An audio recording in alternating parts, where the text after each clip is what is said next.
Y'all got packed up this week. You ain't know? Spoiler alert. Spoiler alert. The pack is not back. Listen. I don't want to hear shit from you, dude. Both of your teams are in Cancun right now. Or all three. My team should beat your team.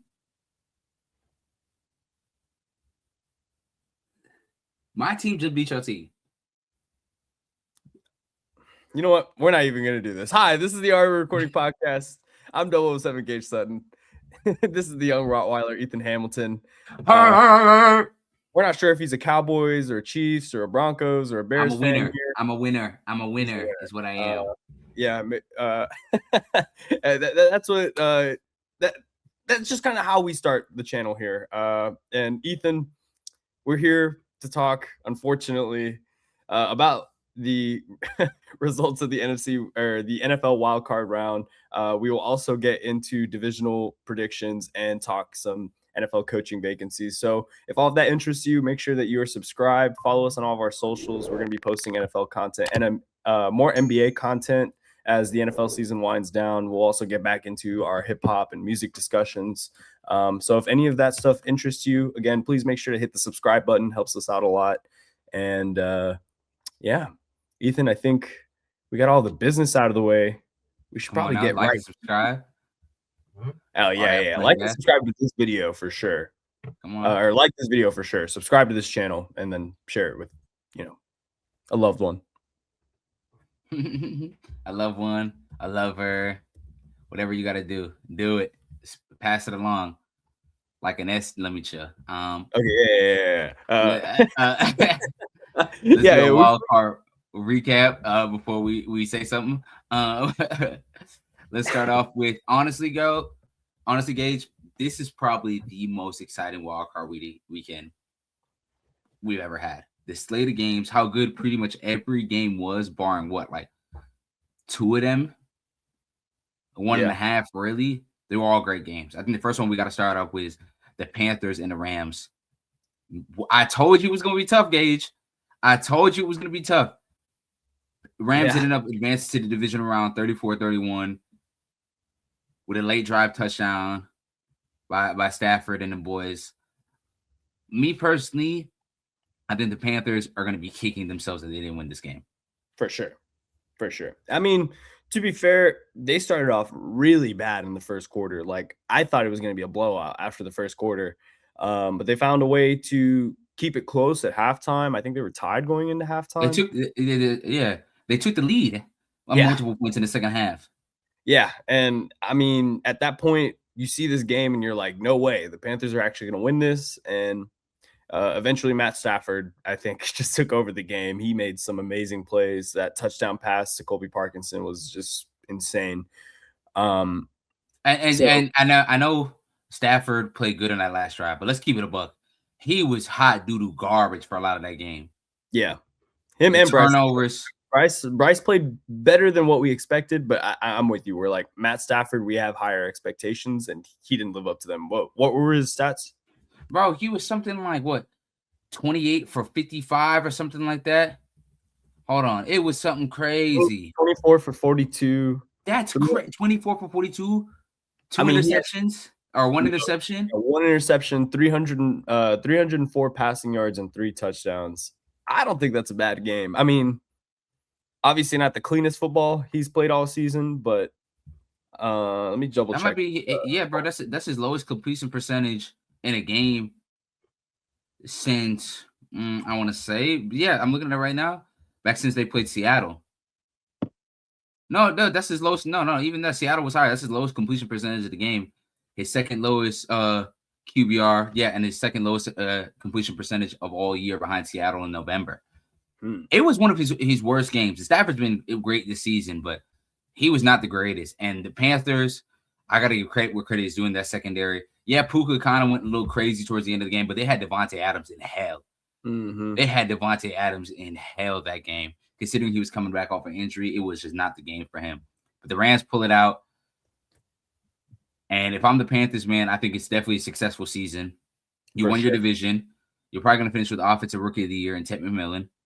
You saw another step forward in Bryce Young. I think this offseason, if you're the Panthers, You got to build that pass rush a little bit better, and you got to keep getting Bryce Young some weapons because that Rico Dowdle signing. I keep in mind. Correct me if I'm wrong. Was it like a 1-year contract or was it a multiple year? I think he's on a 1-year contract. I think they're already asking him about like whether he's going to come back to Carolina, and he said he doesn't know because he wants more carries. So I think they should give him the more carries. Dowdle was pretty good this year for them. Really good for them. I thought so too. He definitely left an impact in this game. Chuba did too as well. So that's the only thing is I feel like a lot of teams are running multiple men in their backfield unless you have a Saquon Barkley or a Christian McCaffrey. And at this point, like I do like Rico Dowdle, but I think he should stay in Carolina. I think this is a good opportunity for him to just keep playing with a young quarterback in a division where they have an opportunity to make the playoffs again next year with how weak the rest of the division is. And yeah, we're seeing a lot of change in the division too. Atlanta just fired their coach. New Orleans going into year 2 with Tyler Shuck. So I personally like Carolina.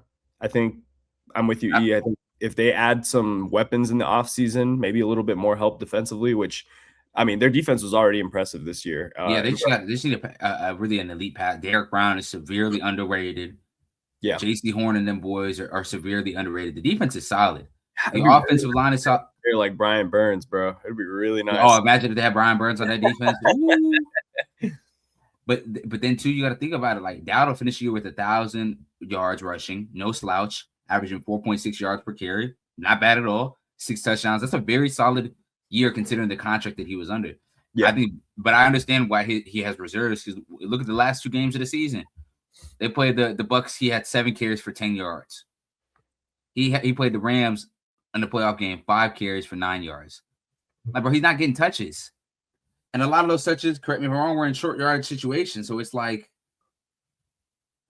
you're not really putting yourself in the best room to succeed. And I feel like Bryce definitely can get all the help that he will take all the help he needs, you know? For sure. Need all the help that he can get, pardon me. Ooh. No, I caught your drift, bro. I think I'm with you. I think the Panthers just need maybe even another receiver because for as much as I love T-Mac, I think Leggett was obviously a little disappointing in his second season. Jalen Coker stepped up for the Panthers this season, and he's definitely made himself one of the standout players in this receiving core. But I think you could still use one more body in that room to really solidify what they've got going. So yeah, let's talk about the next game. Let's talk about the next game. Please, let's talk about the next game. Please, let's talk about the next Saturday game. We have to. My mental health is already at an all-time low. E. Let's make it lower. I'll let you solo screen it. Why don't you take the lead, buddy? Please, man. I've been praying for this day. The best part about Wild Card Weekend is hating on the teams you hate. And my first hate watch of the week was for the Chicago Bears hosting the Green Bay Packers in Soldier Field in Chicago, man. The Packers and the Bears, my new team, the Chicago Bears, we split the season with the Packers 1-1.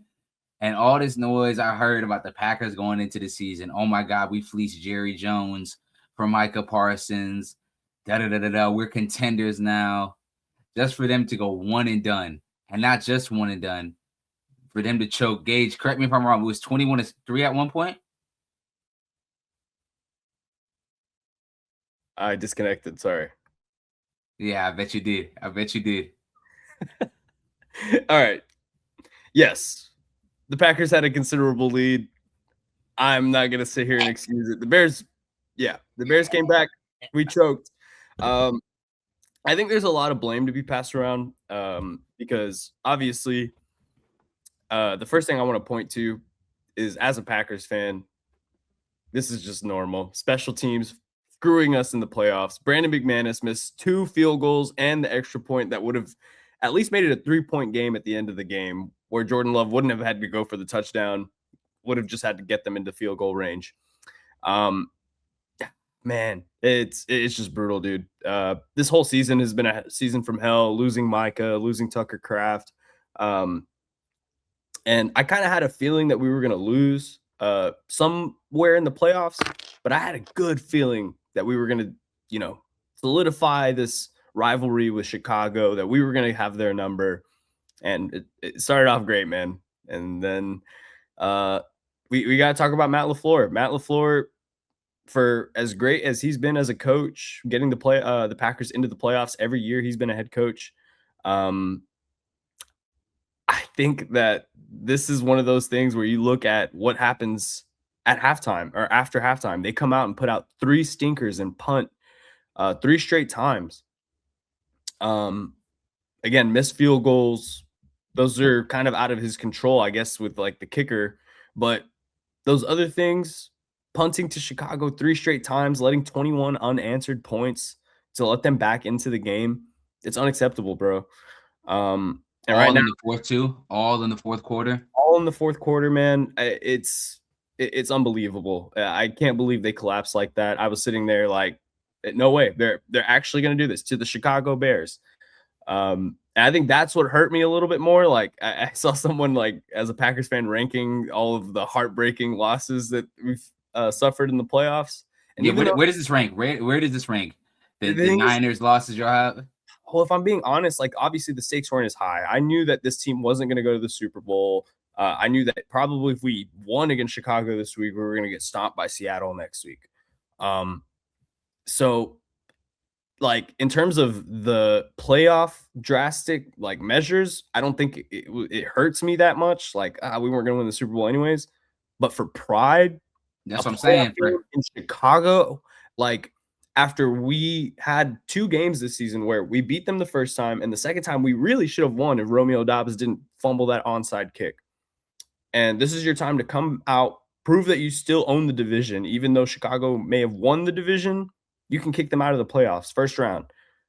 And you're in prime position to do it and choke it away in the second half, bro. I don't know, man. And I don't want to put it all on Micah being hurt and them not having Tucker Kraft, and that, because this is stuff that we've seen from them in years prior when they had Aaron Rodgers in Jordan Love's previous 2 seasons.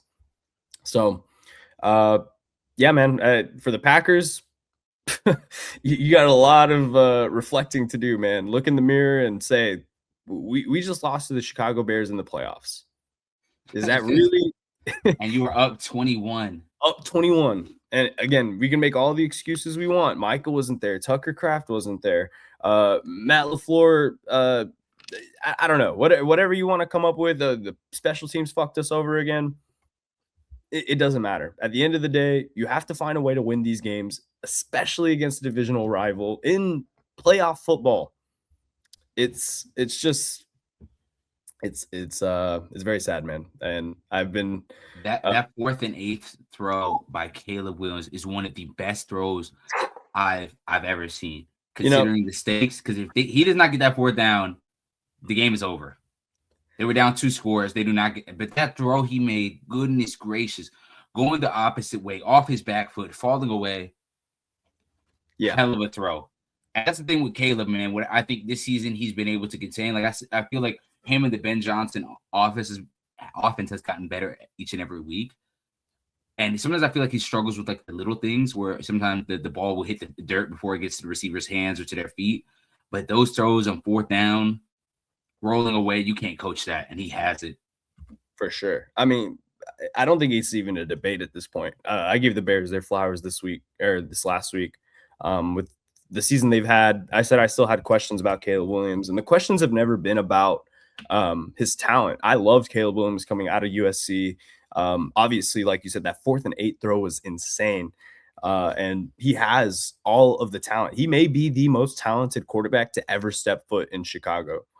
But my reservations came from the Chicago just doesn't really know how to use a quarterback like this. That they might screw up his progression. Ben Johnson might have been the best move they've ever made, because now with Ben Johnson and Caleb Williams, I really do think that Caleb Williams can reach his potential. Again, there's still doubts because it's the Chicago Bears and they've never had a 4,000-yard passer, and Caleb was this close to doing it this year.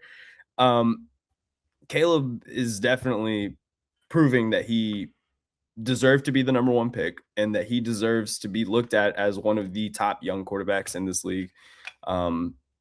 even though there's still some ugly things, there's still some things in his game that you want to see cleaned up.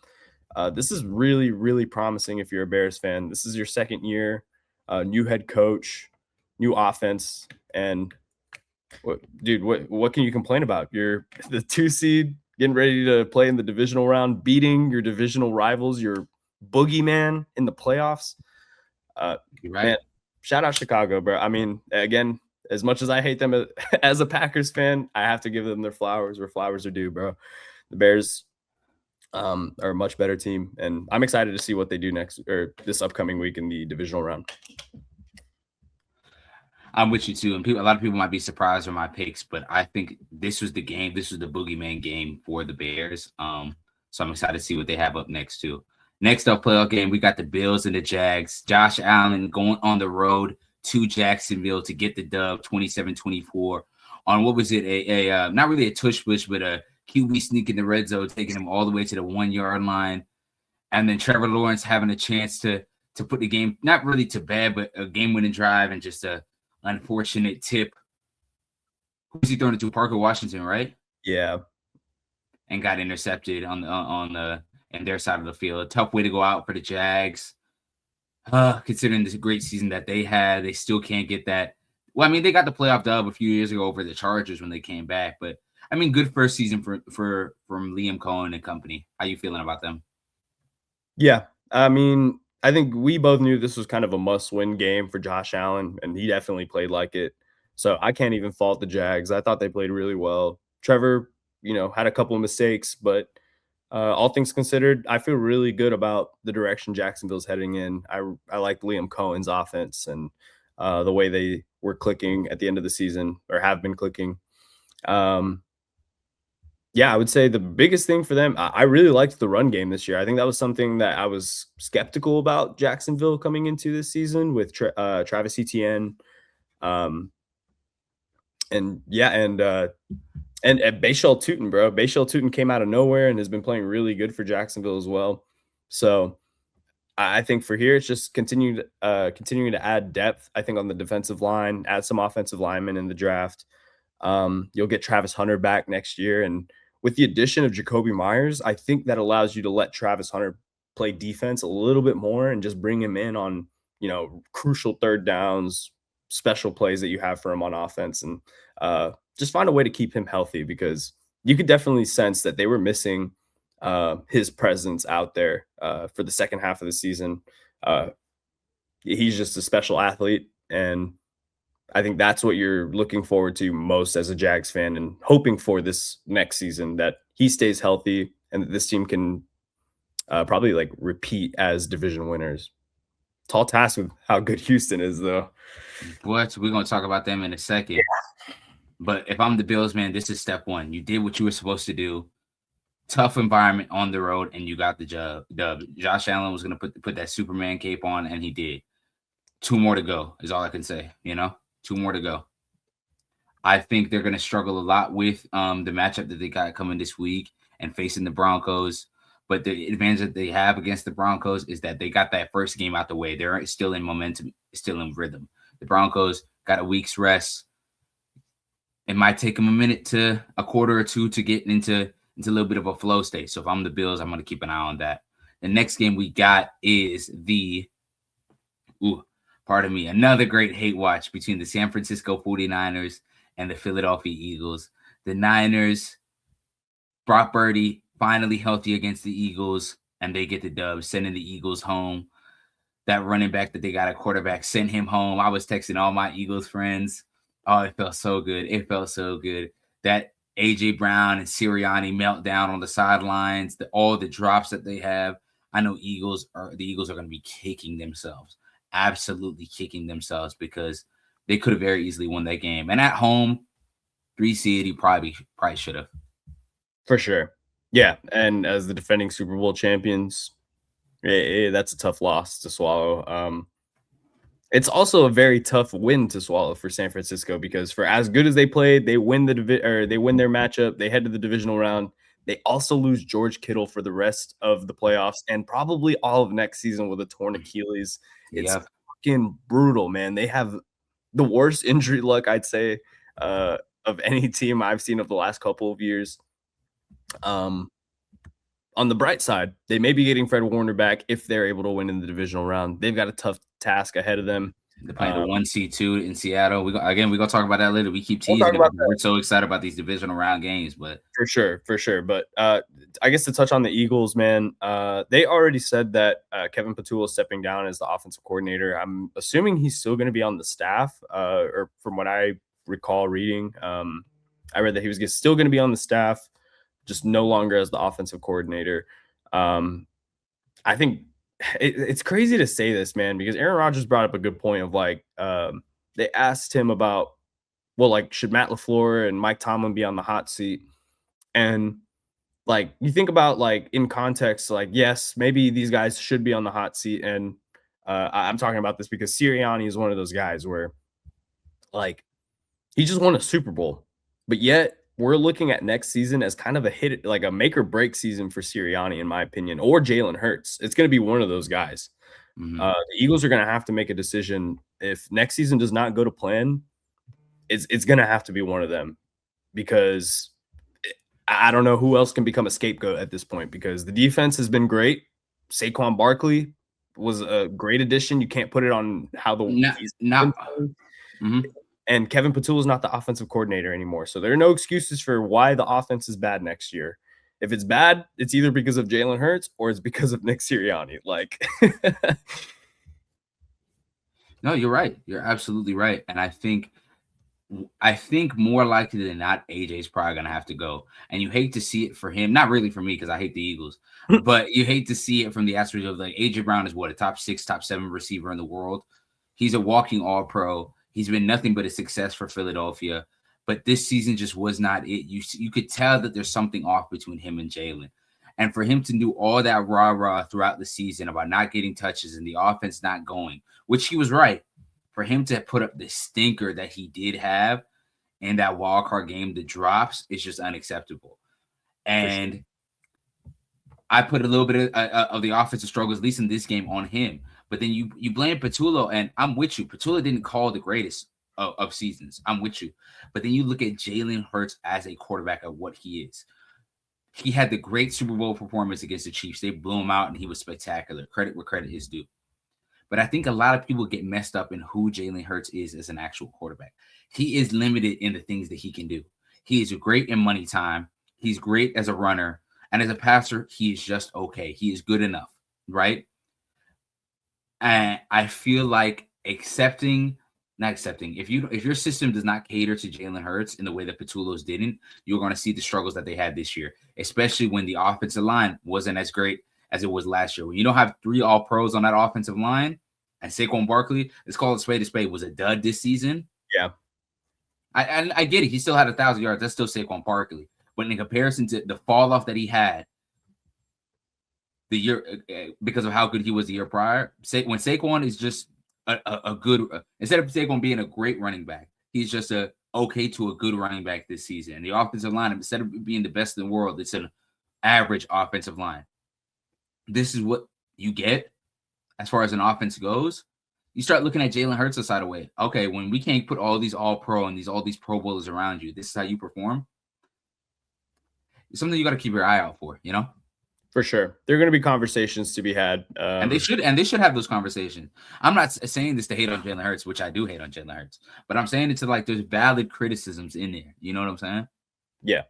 And I don't know. For me, I think the Eagles shouldn't be quick to blow things up. Like, I think that's the problem right now, is there are a lot of teams that are just so eager to just change things because the season didn't go the way that you wanted it to. And I get it. You know, there are obviously expectations, especially as a Super Bowl champion, defending Super Bowl champion. But if I'm the Eagles, I would try not to shake it up too much. See if you can, salvage what team you have this year, because we have seen one of the most talented football teams of the last 10 years in that Super Bowl winning Eagles team, from just a roster standpoint. And I think you just hate to see that go to waste if, next season you come out and there's just nothing there, just more struggles offensively and just not the team that we're expecting to see. So they got to challenging offseason ahead of them. But I think Howie Roseman, he always finds a way, man. So I'm sure we'll be talking about the Eagles come draft time and how they got another steal. But can we talk about this next game, man? Because I think, in my opinion, this is probably the most boring game of the week. I agree. But I still think there's some takeaways for sure. And that is, of course, the New England Patriots hosting the LA Chargers, and the Chargers taking a loss there, 16-3. So the Patriots moving on to the next round. And here's the thing about the Chargers, man, and I want to see how you feel about them, because obviously I know you have your criticisms of Justin Herbert.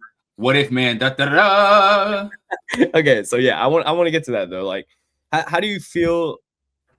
Obviously, you don't want to defend Justin Herbert, but you look at like all of the stuff that they went through this season to run into the Patriots this year, without their top 2 tackles. Is there any validity in that statement? Like, would you change anything, or just go into next season with the same roster, hoping that you can just stay healthy at the tackles, and that really does make a difference come playoff time? It is. I'm going to cut Justin Herbert some slack a little bit from this performance, from the aspect of he was missing his 2 all-pro, all-talented tackles in Joe Alt and Rashawn Slater. And he's but if we actually all season too. But he's been missing them all season, right? And I think that definitely would have contributed, especially because the Chargers, up until the last week of the season, they were 5-0 in divisional play. They had already beat the Broncos. You know what I'm saying? They did a double over the Chiefs. The Chargers were good this season, and I think the Harbaugh is doing definitely. The team looks a lot better under his care than it did Slater or Brandon Staley. Pardon me. But I think the thing with the Chargers and Justin Herbert is there were moments where Herbert could have took some shots and he didn't. And you saw him be scared. You saw him be conservative. And you just don't want to see that. You don't want to see that, especially because I put it like this, you had your moments, right? And he just wasn't able to take them. And it's less from like a lack of trying, or less from like him just making the wrong decision and throwing where he shouldn't have, and more from like he just didn't try. A lot of the times, like he didn't try to take the risky throw. He didn't try to take the post route to Quentin Johnson or Trey Miller. That's his name, right? Trey Miller, the Ole Miss dude that they got. Mm-hmm. Yeah. Like it was a bad performance by Herbert. And it's not like the Patriots defense played great, don't get me wrong. When you allow, 6 points, 3 points, you played great. Yeah. They could have gotten some moments, and they let him off the hook. Yeah. And I think that's just a repetitive pattern of how Justin Herbert acts in the playoffs. Is what can go wrong will go wrong, but he just does not match what the eye test sees sometimes in the regular season. And that's one thing I want to absolutely dead. Camera on me. Dead. I'm so glad. Dead with these Justin Herbert's top 5, top 7 conversations. He's not. Plain and simple. 0-3 in the playoffs. And his playoff stats being what they are is absolutely disgusting. If any other quarterback had the stats that he did in playoffs, nobody would even dare have them in the rankings that they do. And that's just being fair. I hate Jalen Hurts. Nobody better rank Justin Herbert over Jalen Hurts. And I think Jalen Hurts is extremely limited. But production is production. Ooh, I mean... Justin Herbert stats in the postseason. You ready? 224 yards per game is what he averages in the postseason. Man, he's 0-3 with 2 touchdowns and 4 interceptions. That's not good. That's awful. His completion percentage drops to a 54%. That's awful. Yeah, like, I'm with you. There is explanation for his performance. I'm with you. He was missing his both tackles, but you still could have played better than what you did. And I know I don't want to even talk about that Jaguars game. Yeah. I think that's the hard one to defend. Or even the one that's not even the hardest one. The hardest one is last year's when he threw 4 picks. Yeah, that's fair too. He has not played good in the postseason. He has just not shown that he's an elite quarterback yet. That's just the truth. Yeah, I mean, I like Jay Herbo, and I like him too. I think there have definitely been some circumstances, but I'm interested to see how he can bounce back, because I agree. I think Harbaugh was definitely the move. They definitely look like a better team with him as the head coach, and yeah, it's just a matter of going into the season healthy and seeing what he can do with no excuses, because you're right, man. The what if man thing is is becoming very for real with Justin Herbert. So he's reminding It me a lot is of like, Phillip Rivers too right now. Like his mm-hmm. career path is on a very similar where like he's a good quarterback, but he's just not when it matters most. He's not there. I think that's hard. That's hard to swallow with how great a lot of us thought that he was, and how good he has been in the regular season. So for the Patriots, we'll talk about them obviously more in the divisional round, but I'm really impressed with them. Mike Vrabel was a great hire for them, and Mm-hmm. yeah, I'm excited to see what they can do in the next round. Yep. Next up, we got the last game of wildcard weekend. We got the Houston Texans defeating the Pittsburgh Steelers 30-6 in what seems like a blowout, but it was a close game throughout until the CJ Stroud started locking in the fourth quarter. He was playing like a bozo for 3 quarters. My goodness, he was playing awful. It was such a defensive battle. I know the score line won't say it, but it was such a defensive battle. The Steelers were able to create, 3 turnovers, 2 fumbles, and an interception. Yeah. Off with CJ Stroud. They did everything they can. But that Texans defense, boy, that's the story of the game. The best defense in football does it again. Man, they are so locked down from the front 7, having the 2 elite pass rushers and Daniil Hunter and Will Anderson Jr. You have the linebackers. Was it Al Shahir? Yeah. He's, pardon me if I'm mispronouncing your name, but he's a baller. Then you have the secondary, Letizier and yeah, it's Kamari Lassiter. You got Stingley, Petrie. Jalen Petrie's crazy. Yeah, what am I talking about? I mean, my pronunciation of names is awful, but y'all know what I'm talking about. Yeah, I know what I'm talking about. But yeah, man, I'm with you. I think the Texans have the best defense in football, and I think we both called it. Like we said, Aaron Rodgers is going to struggle. There's nothing against A-Rod. There's nothing against the Steelers, but I think we just recognize this Houston How Texans good is legit. And I think this is a perfect segue into, before we get into our divisional round, let's talk about head coaching vacancies, because I think we got the most shocking one after that loss when the Pittsburgh Steelers fired. I guess mutually agreed. Mutually agreed that Mike Tomlin would step down as the head coach of the Pittsburgh Steelers. And now he's made it clear that he is going to take a break from coaching, going to go do the media thing, probably be on one of these big networks and help out with some, like probably go the Sean Payton route for a little bit, where he'll be on Fox, he'll be on CBS or something like that for a year and then get traded. Yeah. And this is just crazy because, like, for Pittsburgh, they've had 3 coaches in the last 50 years. Mike Tomlin's been there for 19. And it's the end of an era. And it's kind of crazy to think, like, we're firing a guy who never had a losing season with the Steelers, but at the same time, we're also firing a guy who hasn't won a Super Bowl or had major playoff success since 2010. So I don't know. I think the Mike Tomlin conversation is very interesting, because there are a lot of teams salivating at the thought of being able to add Mike Tomlin as a head coach. Obviously, they're going to have to wait a season, but that might influence some of these teams to kind of take a maybe a lower tier head coach this year in hopes that they could just fire him, or even stay with the coach they have for an extra season, risk it, and try to pull Tomlin away the year after. Yeah.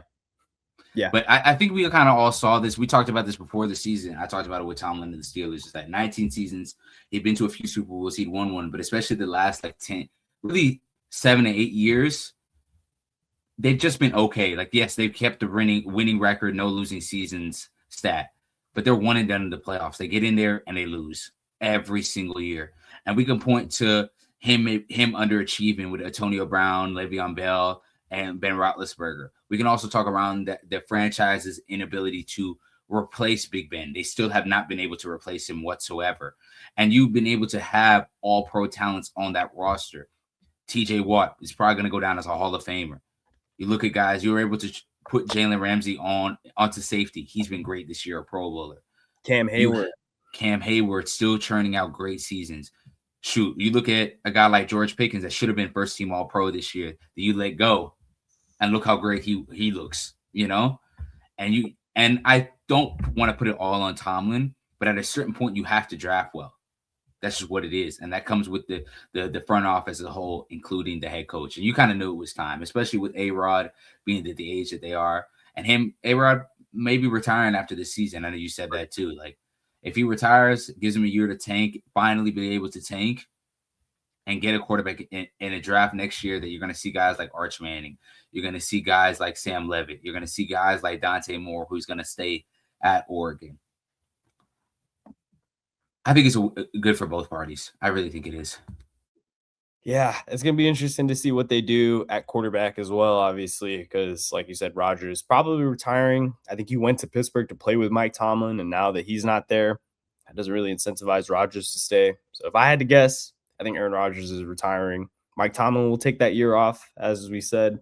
But he is not the only coach looking for a job or already finding a job, because that leads us to the other top head coach. I think already the best hire of the season. I really, really like this hire. The New York Giants bringing in John Harbaugh from the Baltimore Ravens to be the head coach of Jackson Dart, Malik Neighbors, Cam Scadaboo, that defense.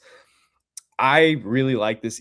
I don't know what it is about Harbaugh, but there's something about his coaching style and the way that just he is that I think fits really well with New York. And I think this is a division too that's kind of a toss-up right now, with the Eagles, kind of falling off this year. The Cowboys were obviously struggling, and the Commanders, the Jaden Daniels injuries threw off their season. But I think there is a way to be competitive in this division, and bringing in a elite coach like that puts you in the front seat, especially with a young developing quarterback. To put a experienced coach like John Harbaugh with him, I think this is a really, really good move. I hate it because I hate the Giants, but I love it as like a football fan. I think the NFC East definitely should keep one eye up for this hire, because for basically the past decade, they haven't really had to worry about the Giants pretty much at all in this division. They've definitely been a laughing stock. In the past couple of years, they've been done better at drafting. But signing Harbaugh is the best move they've made since having Coughlin as their head coach, like when we grew up. Easily. He's going to make the Giants competent. I'm not going to jump all the way and say they're going to win the division or they're going to be contenders. They are going to be competent in a way that we haven't seen them in a long time. The years of them having 5 wins, 4 wins, that will not happen. That will not happen with Harbaugh. That won't. As long as they're able to keep Jackson Dart healthy, and hopefully he ends up being, for them at least, he ends up being the franchise quarterback. You get Neighbors back next year. You have a top 5 pick this year that you probably should look into either getting another wide receiver, re-upping that, use the money in free agency as well to shore up that offensive line and that secondary. But the Giants can be very competitive next season. Yeah, I think this is for sure just a floor raiser for them. Like you said, he's just a great coach. And I think coming in, setting a culture for a team that, like you said, has been mediocre to bad, the laughingstock of the division. I think this is a great move. And I'm really excited to see what John Harbaugh can do with Jackson Dart and that Giants team. But absolutely. I mean, we look at some of the, if we want to go down some of the other head coaching spots that are open. The Cardinals got an open spot. The Falcons got an open spot. The Ravens got an open spot. The Browns got an open spot. The Raiders open spot. Dolphins, Steelers and Titans. Some names that I think people should look out for. I think for me, down in Baltimore, I think is a good chance that you see a guy like Brian Flores be the successor to him. If not Brian Flores, because he might go to the Steelers, I definitely think Jesse Minter, the DC of the LA Chargers, was with John Harbaugh or with Jim Harbaugh for all his time in Michigan. Great defensive coach. I think he's going to bring that defensive identity to Baltimore if he ends up going. Another one that I think is going to be that I haven't seen a lot of people say. I think the Tennessee Titans should really consider your favorite head coach, Mike McCarthy. Now I know. You have reservations of Mike McCarthy being a contender, like being an elite coach. Cool, right? He does have a Super Bowl, and with the Cowboys, I did think he underachieved. They definitely at the very least should have made an NFC Championship game. But 3 straight 12-4 seasons is nothing to slouch at. For sure, floor raiser. Floor raiser. And if you're the definitely a floor raiser, And if you're the Titans, you need that because not Brian Callahan is that Brian Callahan was their was their head coach, right? Mike McCarthy is better than that. And he's a more for sure thing than a lot of these coordinators that you're seeing. If you're wanting somebody to build this roster, that's what they need. They need someone to build this roster, right? And put them kind of on the straight and narrow. Because right now, I don't think that team really has a direction. I think Cam Ward, you don't want to waste these few years of Cam Ward's development. I think Mike McCarthy to Tennessee is a really good shout. Yeah, I'm actually not mad at it. I totally forgot about Big Mike. And I think Big Mike is probably best suited for a position like this Tennessee team where it's a young team. We're not really expecting them to be a championship squad. I would hate it if like Baltimore hired Mike McCarthy because I'm like, that's like you're taking a step backwards. You already had a coach who was having a hard time getting you through the playoffs. You're hiring another one who's going to do the same thing. But for Tennessee, it's just getting to the dance. And I think Mike McCarthy's proven, like you said, that he can get a team to play well throughout the regular season. He can draft well. He can pick good court. Yeah. He picks a good squad. He develops quarterbacks or develops teams, like develops just players around. I think he has a good culture mindset. So his offenses are competent. Yeah, competent, I think is a fair word. But yeah, I don't think that's actually a bad hire. I've got 2 names that I think a lot of people, because of the way their tenures ended, are kind of maybe not giving as much attention, but I still think they have very good potential as coaches, and that's Mike McDaniel and Kevin Stefanski. I mean, see, I'm gonna let you go on your soapbox with them too. I'm just saying, like, I think those are 2 offensive minds that could really shake up an offense. And I don't know, like, obviously, I think you're right. Baltimore should head in the defensive, like, keep that gritty mindset, especially with some of the guys that they still have on that defense and build around that. But then I also think, who's the face of that team? It's Lamar Jackson and that offense. Wouldn't a Mike McDaniel offense with Lamar Jackson and Zay Flowers and Derrick Henry and shit, they draft a running back this year, another running back to help Derrick Henry. I mean, we might be talking about one of the most explosive offenses we've seen in football. And again, like the defense was okay. I think definitely did not live up to expectations this season, which is why I would say probably lean towards getting a defensive coach.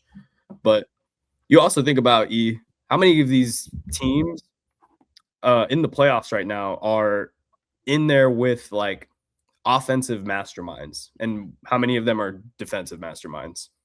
Like, I mean, you look at Chicago, that's an offensive head coach. You look at Seattle, that's a defensive head coach. You look at the Rams, that's an offensive head coach.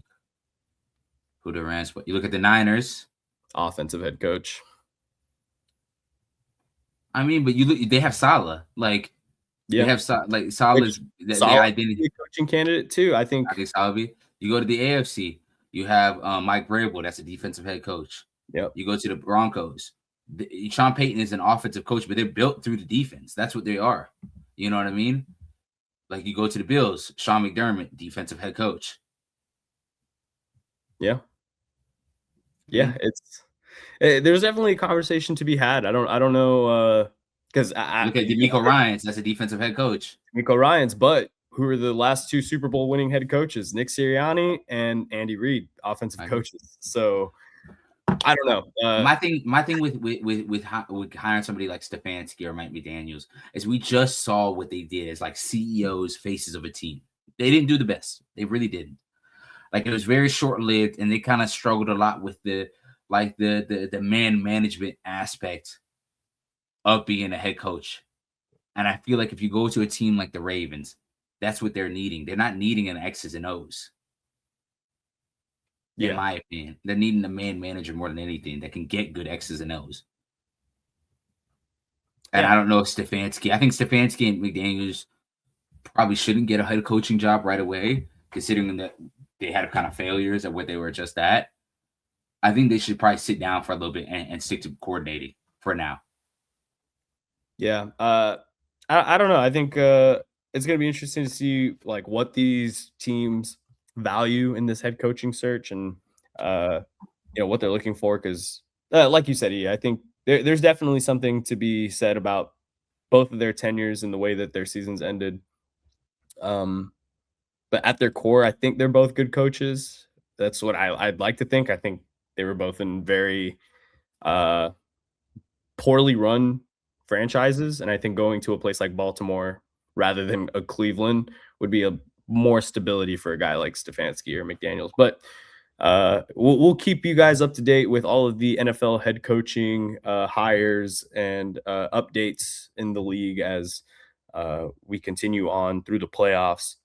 And make sure you guys are following us on TikTok because Ethan and I are posting every day on TikTok. We've also got our Instagram. We've got reels that we're posting weekly for these episodes. So if you like the episode, the clip is a very easy way to just show your friends that what we're about. So, all right. That is our coaching carousel segment. And with that being said, this is where we get into our predictions for NFL divisional rounds. It's going to be exciting ones. I'm excited to see who you're going to pick because you said that you've got some shocking ones. So I think it's only right to start in order of the games being played. We'll start with the Buffalo Bills visiting the Denver Broncos. This is a 3:30 game on CBS. I know they're playing in Denver. I am rooting for the Denver Broncos. I think they're going to struggle, though, with them having that 1 week off. And I think if they can keep it close, especially in the first half, that defense is able to slow down Josh Allen and that offense. I know they're going to be missing Gabe Davis because he hurt himself in the last game, so he'll be out for the playoffs. I'm going to go with the Denver Broncos and this one. Ooh. I think they knock Josh Allen out. That defense has been on a tear. I think Van Joseph and the boys got something for him.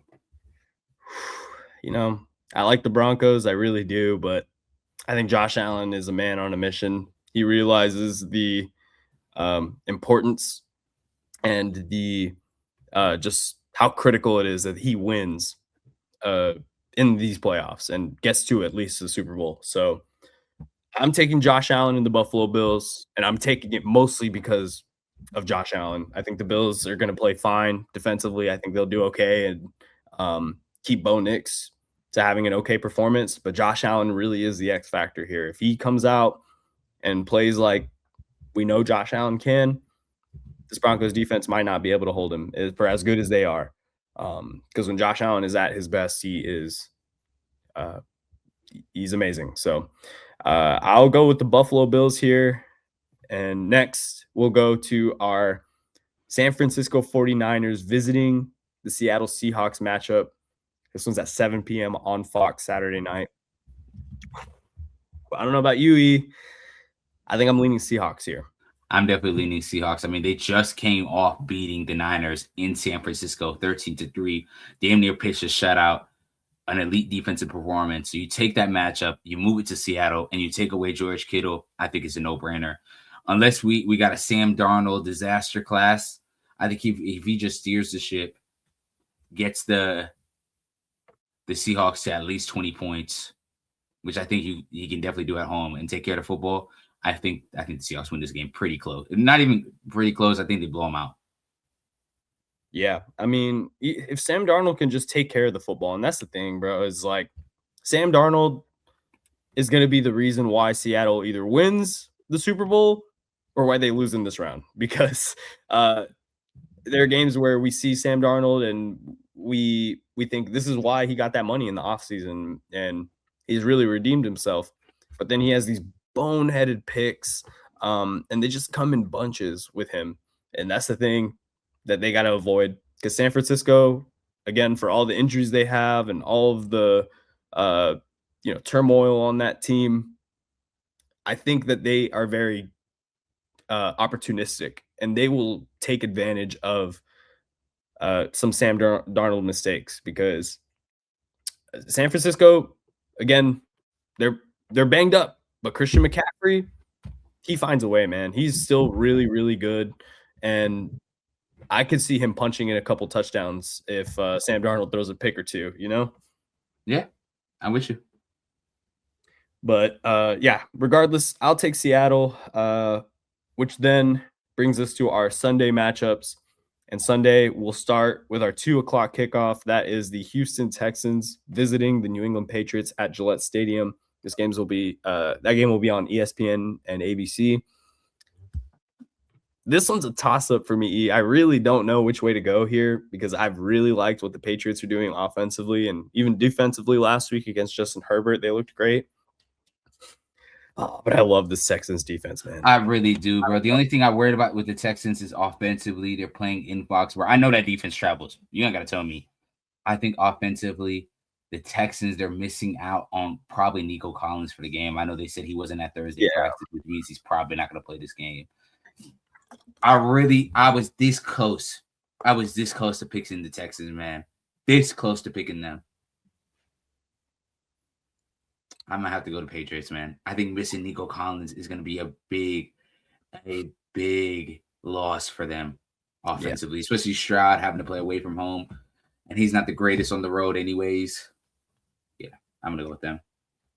It's so unfortunate, man. And obviously, you don't want to see injuries anywhere, but I thought this was going to be a little more of an even matchup because Christian Gonzalez went out in the Patriots win last week, and I was like, oh, okay, well, this might even out. The Patriots are missing their number one corner. The Texans are going to miss their number one wide receiver. We're just going to have to see both of these quarterbacks ball. Unfortunately, that is not the case. Like you said, Nico Collins did not practice this week, and it's not looking like he's going to suit up. Meanwhile, Christian Gonzalez on the other end for the Patriots, he's a huge advantage already, just having him back. So I'm leaning Patriots too. But fuck it, I'm gonna take the Houston Texans. Okay. The upset. That defense, I'm putting my faith. Defense wins championships. Do not let me down, D'Amico Ryans. That's all I'm saying. Fair. And then last but not least, we got my Chicago Bears playing against my LA Rams in Chicago. Wait a minute. But those are my teams, man. Both of your teams? Yeah. Hold on. Weren't you a Chiefs fan? Like, we changed, man. Ain't that the whole thing about life? You change, you evolve. Yeah, you're right, I guess. Well, speaking of evolutions, we're seeing a new evolution of the Chicago Bears team, E. And are you leaning towards the Bears here? I am, and I'm gonna tell you why. I was not encouraged by how Matthew Stafford and that offense performed, man. And I get it. They got Puka and they got Devontae Adams and they got Kyron Williams. I get it. On paper, I think the Rams should be the favorite. But Matt Stafford in the cold weather, he is 1-9 with the Rams, and his completion percentage drops when it becomes 20 below zero or below 20 degrees. And it's gonna be a cold ass game in Chicago on Sunday. If it was in LA, I'd pick the Rams. But Caleb Williams got something for me. I'm gonna go to Bears. Well, I think I'm under no obligation to pick the Bears, even though I said very nice things about them at the beginning of this episode. And I'm gonna keep that theme. I'm taking the Rams. Again, I'm really impressed with what Chicago's done. But I think the Rams are just a better football team. I think they have a lot. For me, again, it's just you compare the quarterbacks and the head coaches. I have more faith in McVay. We've seen him win a championship for as much as I love Ben Johnson. And we've also seen Matthew Stafford do it. We haven't seen Caleb Williams do it all the way. So for me, I'm putting my faith in Stafford, but I think this is going to be a really exciting game. I think that's going to be the best game. I think that's going to be the best game of the playoffs. And I wonder how LaFleur and Johnson are going to be with each other, because I know Johnson with that quick each other. Well, not LaFleur, but Johnson with that quick ass handshake to LaFleur, and they hate each other. And then you ask McVay, who loves Matt LaFleur. They asked him about it. He was like, "Well, I'm friends with Matt." So I wonder if there's gonna be some smoke there between the two of them. Hey, I'm excited to see the fireworks. Hey, I hope so too, man. I hope Sean McVay tells him, "Hey, put some respect on Matt LaFleur's name," since he couldn't do it himself, I guess, right? But yeah, man, it's been an exciting playoff. I'm excited for the divisional round. time for the conference championships, and we will be covering all of that again here on our recording. So if you like the NFL content and you are a big sports head like me and Ethan, or a big music head, make sure that you are following, subscribe to the channel, like this video, and it'll help the channel grow. So Ethan, anything else you want to leave the fans with before we get out of here? Nah, man, just enjoy your time with your peoples, man. Share this pod with a lover, a loved one, whoever, and make sure to subscribe, man. You already know what to do. It's your boy, the young Rottweiler, Ethan Hamilton. I almost called myself your nickname, man. The 007 Gage Sutton, and we'll catch y'all later. Peace.